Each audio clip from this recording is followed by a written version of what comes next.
নমস্কার।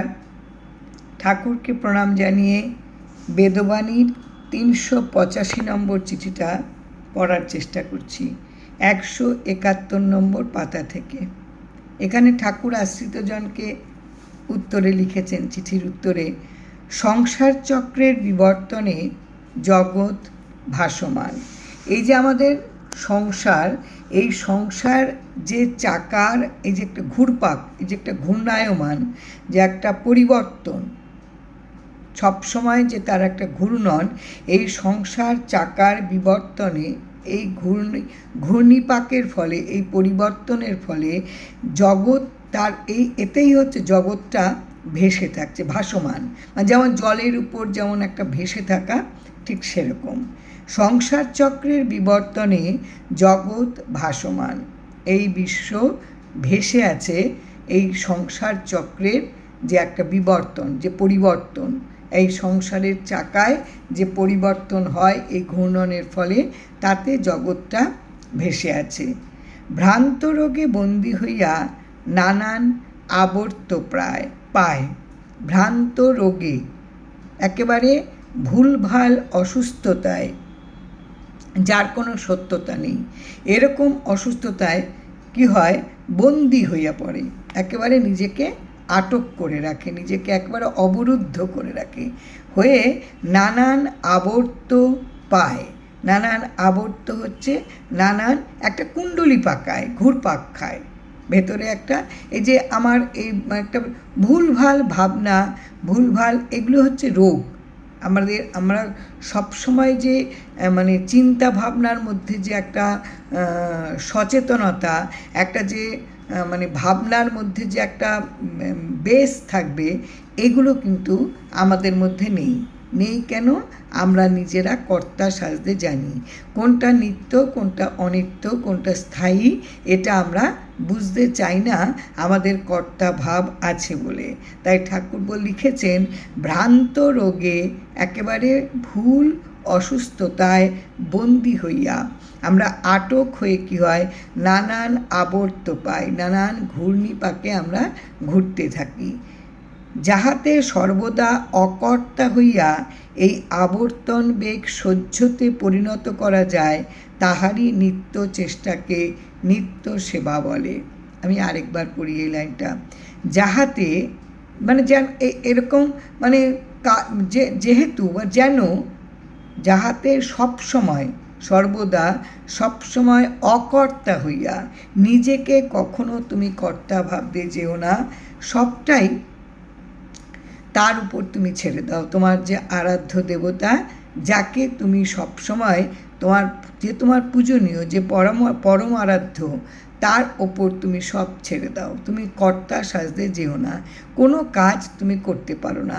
এটা সম্পূর্ণ আমাদের ভ্রান্ত রোগ।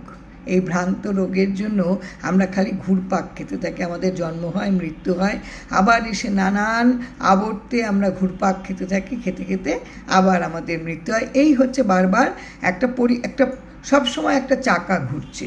তাই বলছে, সর্বদা অকর্তা হইয়া, এই যে আবর্তন যোগ, এই যে ঘুরপাকের যে একটা যোগ তোমার ভেতরে, সেটা যে সংগঠিত হচ্ছে, এটার বেগ, এটার যে ধাক্কা, এটা সহ্যতে পরিণত করা যায়।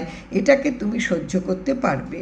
তোমার ধৈর্য আছে, তোমার সহিষ্ণুতা আছে, তোমার সহনশীলতা আছে, এই বেগ তুমি সহ্য করতে পারবে। সহ্যতে পরিণত করা যায়, তাহারাই, যারা এটা করে নিতে পারে, হেরে যায় না, ভেঙে পড়ে না, অন্য কোনো ডাল ধরে বাঁচার চেষ্টা করে না, তাদের ক্ষেত্রে হচ্ছে তারাই এই নিত্য চেষ্টাকে, এই প্রতিদিনের চেষ্টাকে নিত্য সেবা বলে। তারই যারা এটা করতে পারে, তাদের এই প্রত্যেক দিনের চেষ্টাকে নিত্য সেবা বলে। অনন্ত, অক্ষয় সেবা। সেবা হচ্ছে পূজা, উপাসনা বলে। আমি আরেকবার বলি, সংসার চক্রের বিবর্তনে জগৎ ভাসমান। আমাদের এই যে সংসার, এই যে গার্হস্থ্য জীবন, এই যে যাদের সঙ্গে প্রতিদিনের আমাদের ওঠা বসা, এই যে চাকা, এই যে ঘুরপাক খাওয়া, এটার বিবর্তনে, এই পরিবর্তনশীলতায়, এই চক্রের, এই ঘূর্ণনের ফলে কী হয়, এই ঘূর্ণনেই হচ্ছে জগৎটা ভেসে আছে, ভাসমান। ভ্রান্ত রোগে বন্দী হইয়া নানান আবর্ত পায়, যা মিথ্যে এমন, যা স্থায়ী নয় এমন কতগুলি অসুস্থতায় আমরা একেবারে বন্দী হয়ে থাকি। ফলে বন্দী হয়ে থাকায় কি হয়, নানান আবর্ত পায়, নানান ঘুরপাক আমাদের মধ্যে আসে। যাহাতে সর্বদা অকর্তা হইয়া, যেন এমন একটা ভাব তোমার থাকতে হবে যে তুমি কোনোটাতেই কর্তা নও, অকর্তা ভাব থাকিয়া এই যে ঘূর্ণানো, এই যে ঘূর্ণায়মান, এই যে ঘূর্ণিপাক, এই যে ঘূর্ণন, এটার বেগ, এটার যা ধাক্কা, এটাকে তুমি সহ্যে পরিণত করো, তুমি এটাকে সহ্য করতে শেখো।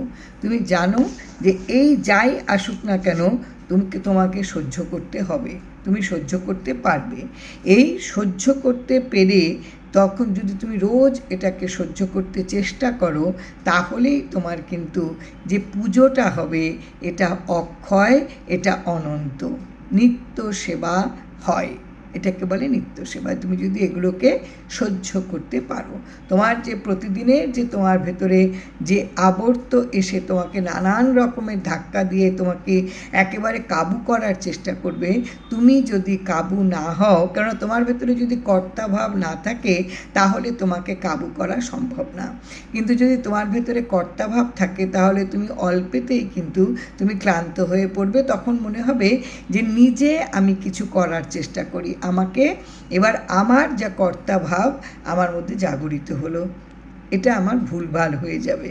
তাই বলছেন এগুলো যখন আসবে তখন তুমি তোমার কর্তা ভাবটাকে তুমি কখনো রাখবে না, না রেখে যাই তোমার ভেতরে বেগ আসুক না কেন, যা ঘূর্ণায়মান মানে ঘূর্ণিপাক তোমার জীবনে আসুক, তুমি সবটার বেগই তুমি সহ্য করবে, করে করে তুমি রোজ এটাকে অভ্যাসে আনবে, রোজ চেষ্টা করবে।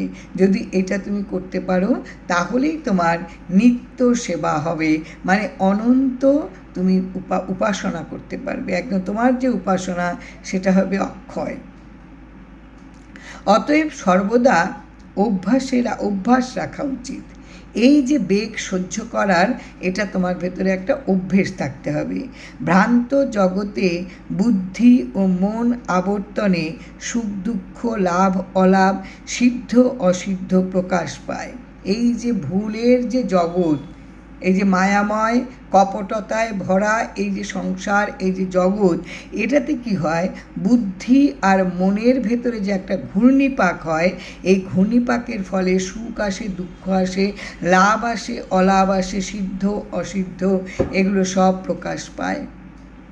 যদি তোমার মধ্যে এই যে ভ্রান্ত জগৎ, এই ভ্রান্ত জগতে তোমার মন আর বুদ্ধির যদি তোমার আবর্তন হয়, এই বুদ্ধি আর মনের যে আবর্তন, যে ঘূর্ণিপাক, এর ফলে ঘূর্ণন, এর ফলে কি হবে, এর ফলে তুমি কখনো সুখ পাচ্ছ, কখনো দুঃখ পাচ্ছ, কখনো হিসেব করছো কি লাভ হলো, কখনো হিসেব করছো কি লোকসান হলো, সিদ্ধ অসিদ্ধ প্রকাশ পায়।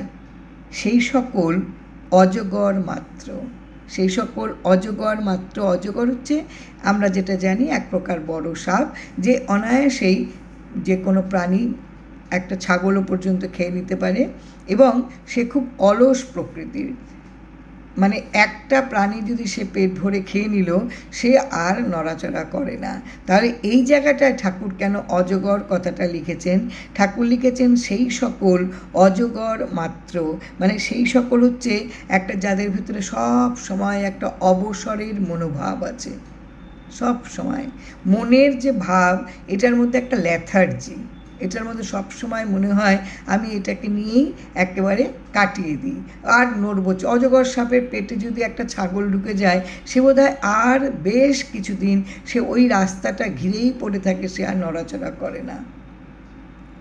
যাদের ভেতরে এই যে জিনিসগুলো ভ্রান্ত জগতে বুদ্ধি আর মনের আবর্তে এই যে সুখ দুঃখ, লাভ অলাভ, সিদ্ধ অসিদ্ধ, এগুলি যাদের ভেতরে প্রকাশ পায়, এরা সবটাই হচ্ছে যাদের ভেতরে অবসর মনোভাব আছে, এইটার জন্যই হয় এটা। মানে একেবারে ক্লান্ত, মানে কোনো নেই, একেবারে পুরো রিল্যাক্সের যে মনোভাব, এই রিল্যাক্স মনোভাবের জন্য একেবারে কোনো, আমি পুরো অবসর কাটাচ্ছি, আমার ভেতরে একেবারে ছুটি। আমার এই যে আমাকে যে এটা বেগটা সহ্য করতে হবে, আমাকে এই যা কিছু আমার ভেতরে আসুক না কেন, আমি এগুলোকে সহ্যের মধ্য দিয়ে সমস্ত ঘূর্ণন, আমি এটাকে একেবারে যাই আসুক আমার জীবনে, আমার কর্তা সাজার দরকার নেই, আমি এগুলোকে নিয়েই আমি কাটি, একদম এটাকে নিয়েই আমি এগিয়ে যাব। এই ভাবনাটা কিন্তু এই সমস্ত মানুষের মধ্যে আসে না, যাদের মধ্যে অকর্তা ভাব, যাদের মধ্যে কর্তা ভাব থাকে, যাদের মধ্যে অকর্তা ভাব থাকে তারা তো সহ্য করতে পারে, আর যাদের মধ্যে কর্তা ভাব আছে তারা এটা পারে না। স্থিতি না থাকা হেতু, ঠাকুর লিখেছেন ভূ, থার্ড ব্র্যাকেট দেওয়া। ইন্দুভূষণ বন্দ্যোপাধ্যায় বলেছিলেন যে ওনার চিঠিগুলো তো বহু পুরনো, সেগুলো উনি সংগ্রহ করেছিলেন, যেমন তিনি চিঠির মধ্যে পেয়েছেন এতটুকু তিনি তার বিকৃতি করেননি, তিনি নিজের ইচ্ছায় তার মধ্যে কোনো শব্দ বা কোনো অক্ষর তিনি সংযোজন করেননি, ঠিক যেমনটি পেয়েছেন তেমনটাই প্রকাশ করেছেন।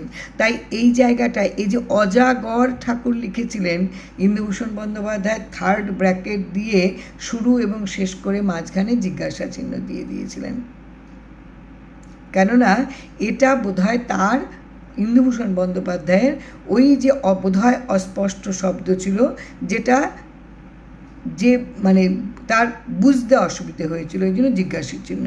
আর এখানেও লেখা আছে স্থিতি নাশ থাকা হেতু ভূ, তারপরের বোধহয় অক্ষরগুলি ইন্দুভূষণ বন্দ্যোপাধ্যায় বুঝতে পারেননি, বা যাই হোক অস্পষ্ট হয়ে গিয়েছিল, থার্ড ব্র্যাকেট দিয়ে জিজ্ঞাসা চিহ্ন। স্থিতি না থাকা হেতু ভূ ব্র্যাকেটের জিজ্ঞাসা চিহ্ন সত্তা ভোগ বৃদ্ধি হইয়া থাকে। মানে আমার জীবনে যদি আমার ভেতরে কোনো স্থিরতা না থাকে, তার কারণে আমার কিন্তু যে শব্দটা উনি লিখতে চেয়েছিলেন তা তো আমাদের পক্ষে জানাও সম্ভব নয়, কিন্তু যতটুকু পেয়েছি তার মধ্যে এটুকু অন্ততপক্ষে একটা বোঝা যায় যে যার ভেতরে স্থিরতা নেই, এই স্থিরতা না থাকার জন্য তার নিত্যতা ভোগ বৃদ্ধি হইয়া থাকে, একটা রোজের একটা ভোগ বৃদ্ধি হয়। এটা যদি এটা না থাকার জন্য, যার ভেতরে স্থিরতা নেই তার সব সময় একটা ভোগের বৃদ্ধি হয়। সংসার মায়ামুগ্ধ এই কারণেই হয়ে থাকে। আমাদের সংসারটা হচ্ছে একেবারে কপটতায় ভরা, একেবারে ইন্দ্রজাল, যেটার হচ্ছে একটা মোহে আমরা আচ্ছন্ন হয়ে থাকি, আর মুগ্ধতা হচ্ছে বিহ্বল হয়ে থাকা, মোহিত হয়ে থাকা। এই যে আমরা যা দেখছি তাতে একেবারে বুঁদ হয়ে থাকছি, আমরা একদম ওটাতেই বিহ্বল হয়ে থাকছি, আমরা কিন্তু এর বাইরে আর কিছু ভাবি না। এইগুলি হওয়ার কারণ হচ্ছে আমাদের সংসারটা মায়ামুগ্ধ বলে। সতত নাম সংকীর্তন দ্বারা পবিত্র সূচি করিয়া লয়। সব সময় যদি আমি নামের মধ্যে নিজেকে তাকি, সেই কীর্তনের সঙ্গে নিজেকে যদি প্রতি মুহূর্তে যাপন করতে পারি, তাহলে কিন্তু আমাদের এই যে মনোবৃত্তি, এই বৃত্তিটা কিন্তু শুচি হয়, শুদ্ধ হয়ে যায়। এই নামের মাধ্যমে শুদ্ধতা এসে যায় আমাদের মধ্যে তখন। তাহলে জিনিসটা কি দাঁড়ালো, যে সংসার চক্রের বিবর্তনে জগৎ ভাসমান। এই জগৎটা, এই সংসারের যে চাকা, তার যে ঘূর্ণন, এই ঘূর্ণনের মধ্যেই বিশ্বটা ভেসে রয়েছে। ভ্রান্ত যোগে বন্দী হইয়া নানান আবর্ত পায়। আমাদের নানান ভুল ভাল, এই যে রোগ, এই অসুস্থতা, আমাদের এর মধ্যে আমরা নিজেদেরকে বন্দি করে রাখি, ফলে আমাদের নানান ঘূর্ণিপাক আমাদের সহ্য করতে হয়, নানান এই যে কুণ্ডলী, একটা পুরো ঘুরপাক খাওয়া, এর মধ্যে কিন্তু আমরা আবর্ত পাই আমাদের, যাহাতে সর্বদা অকর্তা হইয়া এই আবর্তন বেগ সহ্যে পরিণত হয়, সহ্যতে পরিণত করা যায়, তাহারই নিত্য চেষ্টাকে নিত্য সেবা বলে। যেন আমরা এই এখান থেকে নিজেকে অকর্তা ভাবতে পারি, অকর্তা ভেবে অকর্তা হয়ে এই আবর্তনের ফলে, এই আবর্তনের যোগে আমাদের ভেতরে কী হবে, আমরা একটা এই যে ধাক্কাগুলি আসে এইটাতে যদি আমরা সহ্যতে পরিণত করতে পারি, যাই আসুক আমি সহ্য করতে পারবো, আমি এটাকে ওভারকাম করতে পারবো। যদি করতে পারি এবং যদি এটারই নিত্য চেষ্টা করি, রোজের প্রতিদিনের যদি আমার ভেতরে চেষ্টা থাকে, সেটাকেই বলে নিত্য সেবা। সেটাই হচ্ছে অক্ষয় তোমার উপাসনা, অনন্ত তোমার উপাসনা। অতএব সর্বদা এতেই অভ্যেস রাখা উচিত, এইভাবে যে তোমার জীবনে যাই আসুক না কেন, যে ঘূর্ণিপাকে এসে তোমাকে ধাক্কা দিক, তোমাকে কাবু করে দিক, তুমি ধৈর্য সহ্য রাখবে। তুমি তার মধ্যে কখনো অধৈর্য হয়ে পড়ো না। অধৈর্য হয়ে পড়লে কিন্তু তোমার আর নিত্য সেবা যেটা, যে একেবারে চির অক্ষয় তোমার যে উপাসনা, যে অনন্ত উপাসনা, এটার কিন্তু ব্যাঘাত ঘটবে। অতএব সর্বদা এটাতেই অভ্যেস রাখা উচিত। ভ্রান্ত জগতে বুদ্ধি ও মনের আবর্তে যারা ভুলভাল জগৎ নিয়ে বাঁচতে ভালো, এই ইন্দ্রজাল ম্যাজিকটাকে নিয়ে যারা থাকতে ভালোবাসে, যে এই আছে এই নেই, আমি জেনে শুনেও আমি ম্যাজিকের মোহে নিজেকে ডুবিয়ে রেখেছি, তাদের কি হয়, সুখ দুঃখের বোধ হয়, লাভ লোকসানের বোধ হয়, সিদ্ধ অসিদ্ধের একটা এইটা একটা তাদের মধ্যে একটা প্রকাশ পায়। এই প্রকাশটা কি ঠাকুর বলছেন, এটা একেবারে অবসর মনোভাব।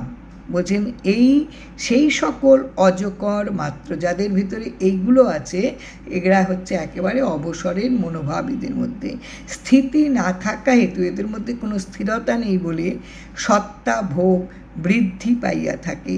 তাদের মধ্যে যে নিত্যতার যে একটা ভোগ, এটা আরও বাড়তে থাকে। আরে ভগবান, যদি আমরা একটু বুঝতে পারি যে আমাদের ভেতরে এগুলোকে দূর করলেই আমার কিন্তু সবচেয়ে বড় প্রাপ্তি, সবচেয়ে বড় শান্তি। আর যেটার জন্য আমরা ছুটে বেড়াই সবটাই ভুল, সবটাই অনিত্য, সবটাই অস্থায়ী, এবং এটা আমাদের একেবারে ভুলে যেতে, মানে এটা এই রোগটা থেকে নিজেকে সরাতে হবে। এই জায়গাটা যদি আমরা নিজেদের মনকে নিতে পারি, তাহলে বোধহয় আমাদের ওই যে ঠাকুর বললেন, তাহলে নিত্য সেবা হবে সেখানটায়। তোমার যে প্রতিদিনের যে তোমার উপাসনা, এটা তোমার অনন্ত হবে, এটা তোমার অক্ষয় হবে।